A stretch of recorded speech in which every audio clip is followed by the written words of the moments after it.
பகவான் சரணம் பகவதி சரணம் சரணம் சரணம் ஐயோ. வணக்கம்.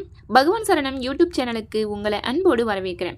சிவனோட அம்சத்தில் அனைத்து ராசிகளும் இருந்தாலும் இந்த குறிப்பிட்ட 4 ராசிக்காரர்கள் சிவன் மீது மிகுந்த பற்றுடையவங்களாக இருப்பாங்க. ஆரம்பத்தில் சிவன் மீது நம்பிக்கை இல்லாமல் இருக்கும் இவங்க காலப்போக்கில் சிவனே பரம்பொருள் அப்படிங்கிற நிலைக்கு தள்ளப்பட்டுருவாங்க. அப்படி இவங்க சிவபக்தர்களாக மாறும்போது பல தடங்கல்களும் சோதனைகளும் கடந்து வர மாதிரி இருக்கும். ஏன்னா சிவனை வழிபடுறவங்களுக்கு ஆரம்பத்தில் மிக அதிக கஷ்டங்கள் வரும். இந்த உலகத்தை பற்றிய புரிதலையும் பற்றுதலையும் உணர்த்தவே சிவன் இப்படிப்பட்ட கஷ்டங்களை இவங்களுக்கு தராரு. அப்படி கஷ்டங்களை பெற்றாலும் சிவனுடைய அம்சத்துல இருக்கும் இந்த 4 ராசிகள் நல்ல பலன்களை கடைசியில அடைஞ்சிருவாங்க. அந்த 4 ராசிகள் என்ன அப்படிங்கறது தான் நம்ம இந்த பதிவுல பார்க்க போறோம். முதலாவது ராசி மேசராசி. மேசராசிக்காரர்கள் பரிபூரணமாக வணங்க வேண்டிய தெய்வம் முருகன் தான். ஆனால் இவங்களுக்கு சிவனோட அம்சம் இருக்கிறதுனால இந்த ராசிக்காரங்க 48 வயசுக்கு அப்புறம் மிகுந்த சிவபக்தி உடையவங்களாக மாறிடுவாங்க. அப்படி மாறுறதுனால எக்கச்சக்க நன்மைகளை இந்த ராசிக்காரங்க பெறுவாங்க.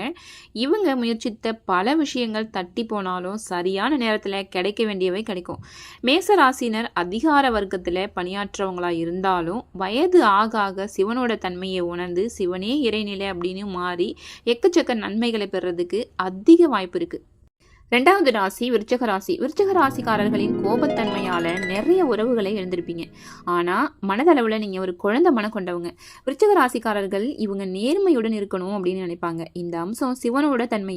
இந்த ராசிக்காரர்களுக்கு மனதில் இருக்கும் அன்பை வெளிக்காட்ட தெரியாது. அதனால நிறைய எதிரிகளை சம்பாதிச்சிருப்பீங்க. நேர்மையா பணியாற்றினா வெல்லலாம் அப்படிங்கிறது சிவனோட அம்சம். இந்த குணம் இருக்கிறதுனால நீங்க சிவனை வழிபட்டீங்க அப்படின்னா எண்ணற்ற நற்பலன்கள் உங்களுக்கு உண்டாகும். 3வது ராசி கன்னிராசிக்காரர்கள். கன்னிராசிக்காரர்கள் அடிப்படையிலேயே மிகப்பெரிய சிவபக்தர்களாக இருப்பாங்க. ஆனால் வழிபடுவது தான் சற்று குறைவாக இருக்கும்.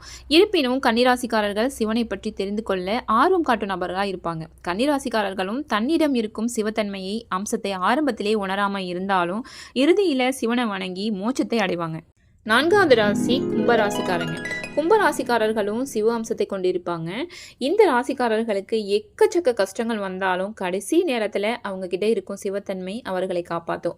குறிப்பாக 25 வயசுலேருந்து 35 வயசு வரையும் எண்ணற்ற துயரங்களை கும்பராசிக்காரங்க அனுபவிச்சிருப்பாங்க. சிலருக்கு கடைசி வரையும் வாழ்க்கை போராட்டமாகவே இருந்தாலும் முடிவுங்கிறது சிவ அம்சத்தால் நல்லதாகவே அமையும். எனவே கும்பராசிக்காரங்க மனம் தளராமல் சிவனை வழிபடுறது ரொம்ப ரொம்ப நல்லது.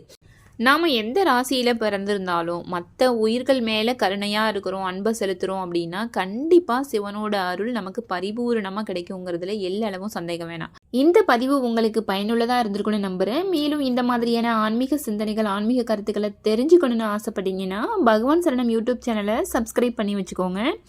வீடியோ பிடிச்சிருந்துச்சுன்னா லைக் பண்ணுங்கள், ஷேர் பண்ணுங்கள். உங்கள் கருத்து என்ன அப்படிங்கிறத கமெண்ட்டில் சொல்லுங்கள்.